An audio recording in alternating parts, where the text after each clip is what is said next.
علی علی حق ہے، علی حق ہے، علی حق ہے، علی علی جدھر حق ہے ادھر مولا، جدھر حق ہے ادھر مولا، جدھر مولا ادھر حق. دونوں ہمیں کمال تک لے جاتے ہیں. بے شک نور کا اتباع بھی ہمیں کمال تک لے جاتا ہے، ظلمات سے براءت، واہ واہ، یہ عقیدہ بھی ہمیں کمال تک لے جاتا ہے. سبحان. اس کا تعلق کسی ذاتی وابستگی کے ساتھ نہیں ہے.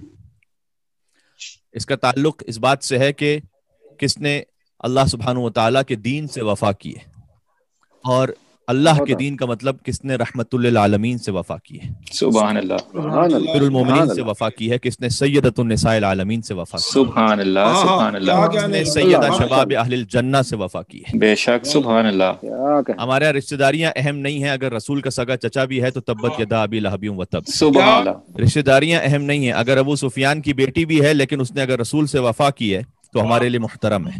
واہ، تو خدا کا شکر ہے کہ اس نے ہمارے نصیب میں ولایت اور براءت کا عقیدہ رکھا ہے، اور خدا کا شکر ہے کہ اس نے ہمارے نصیب میں بطور رزق عزاداری ابا عبداللہ الحسین علیہ السلام کو رکھا ہے. سبحان اللہ، رزق فقط کھانے پینے کا نام نہیں ہے.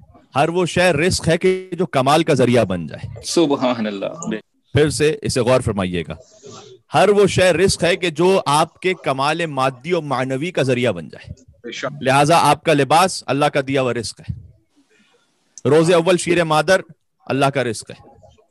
کانوں سے سننے کی صلاحیت اللہ کا رزق ہے. بے شک آنکھوں سے دیکھنے کی صلاحیت اللہ کا رزق ہے. دماغ سے سوچنے کی صلاحیت اللہ کی جانب سے رزق ہے. حب علی ابن ابی طالب رزق ہے. سبحان اللہ، سبحان ذکر علی ابن ابی طالب رزق ہے. بے شک، اس لیے کہ کمال کا ذریعہ ہے. یہ وہ رزق ہے کہ جس سے مردہ دل زندہ ہو جاتے ہیں. سبحان اللہ، بے شک. سورہ روم میں اللہ سبحانہ وتعالیٰ نے آیت نمبر 50 میں ارشاد فرمایا ہے کہ فانظر الی آثار رحمت اللہ، اللہ کی رحمت کے آثار پہ ذرا غور تو کرو. کیف یحیی الارض بعد موتها، اللہ کیسے ایک مردہ زمین کو مردہ ہونے کے بعد دوبارہ زندہ کر دیتا ہے. سبحان اللہ، اس آیت کی تعویل میں جا کر دیکھیے گا، مردہ زمین اللہ زندہ کرتا ہے، یہ اس کا ظاہر ہے. باطن یہ ہے کہ اللہ سبحانہ وتعالیٰ نے امام کے ذریعے سے مردہ ضمیروں کو اور مردہ دلوں کو زندہ کیا ہے. سبحان اللہ، اپنی سبحان حجت کے اللہ، ذریعے سے اللہ مردہ دلوں کو زندہ کر دیتا ہے. مل کے اور صلوات بھیجتے ہیں محمد و آل محمد.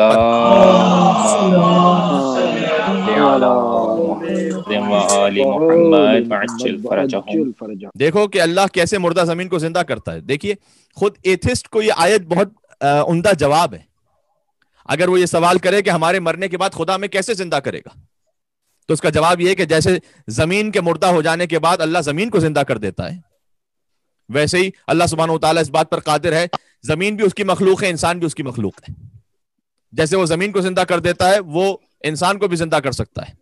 بنی اسرائیل کا واقعہ بڑا معروف ہے. حضرت موسیٰ علیہ السلام کے پاس آئے، ایک جوان مر گیا تھا، قاتل کا پتہ نہیں تھا. کہ یا رسول اللہ، یا نبی اللہ، قاتل کیسے پتہ چلے گا؟ کہ گائے کو ذبح کرو. سورہ بقرہ میں پورا واقعہ اسی پر سورہ بقرہ کا نام ہے. گائے کو ذبح کرو، اور جب گائے ذبح ہو جائے گی تو ظاہر ہے وہ مردہ ہو جائے گی. اس کا گوشت لو. اس واقعے کی تفصیل میں مجھے نہیں جانا، شاید آئندہ کسی مجلس میں کسی حوالے سے اس کی تفصیل بھی تھوڑی سی عرض کر دوں کہ اس کا گوشت لو، اس مردے پہ لگاؤ. یہ اللہ کی قدرت آپ ملاحظہ فرما رہے ہیں. یعنی دو مردے ملیں گے تو ایک زندہ وجود میں آ جائے گا. سبحان اللہ، سبحان اللہ، گائے بھی مردہ، وہ انسان بھی مردہ. دو مردے ملیں گے، اللہ زندہ کر دے گا. اسی لیے سورہ فاطر میں اللہ سبحانہ وتعالیٰ نے آیت نمبر 9 میں ارشاد فرمایا ہے کہ جب اللہ زمین کو مردہ ہونے کے بعد زندہ کرتا ہے، کذالک النشور، ہم تمہیں اسی طریقے سے قبروں سے اٹھائیں گے.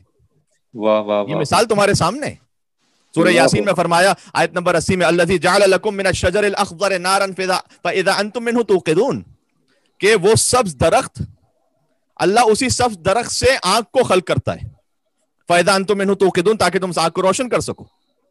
دیکھیں سبز درخت وجود میں آتا ہے پانی کی وجہ سے.